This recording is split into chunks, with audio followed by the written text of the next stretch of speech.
President Bongbong Marcos reacts to Vice President Sara Duterte's remark that their broken alliance has now reached the point of no return. In an ambush interview on Friday, November 29, Marcos was asked to react to Duterte's pronouncement amid the ongoing feud in the once united front under the unit team. Marcos also describes the ongoing political strife between his administration and the Dutertes as a storm in a teacup. As far as I'm concerned, it's a storm in a teacup. Sir, have you reached the point of no return, you and VP Sara, sir? Never say never. Duterte cried harassment as a House of Representatives panel continues its probe into her office's spending of public money, specifically the confidential funds under the Office of the Vice President and Department of Education, which she had helmed. She had been refusing to attend the hearings to shed light on the issues. Eventually, during a late-night online press conference, Duterte disclosed hiring someone to kill Marcos, his wife Liza Araneta Marcos, and cousin Speaker Martin Romualdez if she is killed. Malacanang considered this revelation an active threat against the country's highest leader, triggering more investigations by concerned government agencies on Duterte. In a press conference on Wednesday, November 27, Duterte said she believed her feud with Marcos reached a point of no return, accusing his administration of wanting to remove the vice president from her position. Marcos and Duterte were running mates in the 2022 elections. But in June, Duterte resigned as Secretary of Education, confirming reported cracks in their alliance. For the past months, the political squabble grew and recently talks of an impeachment complaint against Duterte surfaced. However, Marcos said Friday that he ordered against moves to impeach Duterte as it would not benefit the Filipino people. The leadership of the House of Representatives maintains that they never listed possible impeachment complaints against Vice President Sara Duterte as part of their agenda, noting that they have consistently denied having a hand on such moves.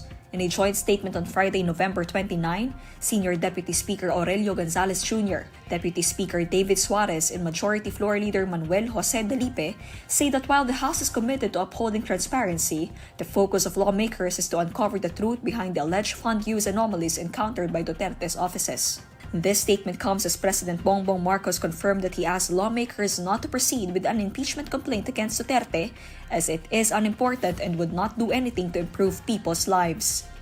Despite this, the House leaders assured the public that they understand the possibility of some parties wanting to file impeachment complaints against officials, adding that the House is ready to fulfill its duty. On September 26, Bagong Alyansang Makabayan chairperson and former lawmaker Teddy Casino said that they were preparing impeachment complaints against Duterte. The complaints were based on betrayal of public trust after the House Committee on Good Government and Public Accountability began probing into fund misuse allegations within the Office of the Vice President and the Department of Education. However, insiders have told reporters covering the House that there might be a need to update the impeachment complaints considering Duterte's recent behavior.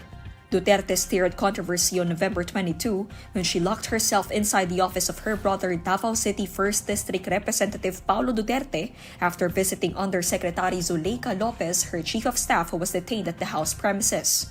Due to the security problems with Duterte staying inside the Batasang Pambansa, the House committee decided to transfer Lopez to the Correctional Institute for Women.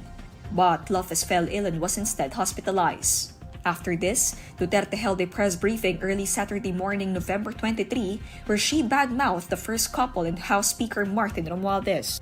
The Vice President claimed that she has already tasked someone to assassinate the three in case she gets killed.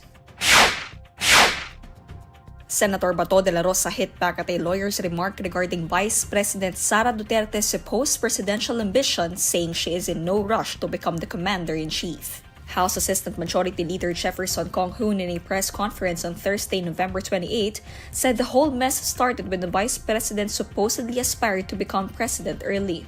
In a chance interview with the reporters at the Veterans Memorial Medical Center on Friday, November 29, De La Rosa responds to Kong-hoon's remarks. Atat si Inday Sara na maging presidente or yung boss nila atat maging presidente sa 2028 kaya dinidemolish nila si VP Sara. Which is which? Tahimik naman itong Vice President natin, nagtatrabaho lang. De La Rosa, a longtime ally of the Duterte clan, does not explicitly name the boss. But Duterte previously claimed that House Speaker Martin Romualdez wanted to kill her. Romualdez responded in a House speech on Monday, November 25, saying the Vice President's accusations were unfounded and baseless and a distraction from the issues at hand. De La Rosa further defends Duterte. Hindi ko siya atat. Hindi po siya atat maging presidente. Hindi po siya atat. Kung bibigay ng Panginoon niya sa kanya, to become a president is a destiny. Hindi po yan pwede ambisyonin, hindi po yan pwede planuhin. So, useless yung paninira niyo, yung pang-demolisyon ninyo, yung inyong mga atake. Useless yan, hindi talaga mapunta sa inyo, hindi yan bigay ni Lord sa inyo. Dela Rosa is again at the Veterans Memorial Medical Center, where detained office of the Vice President Chief of Staff Zuleika Lopez is being treated for acute stress disorder and muscle strain.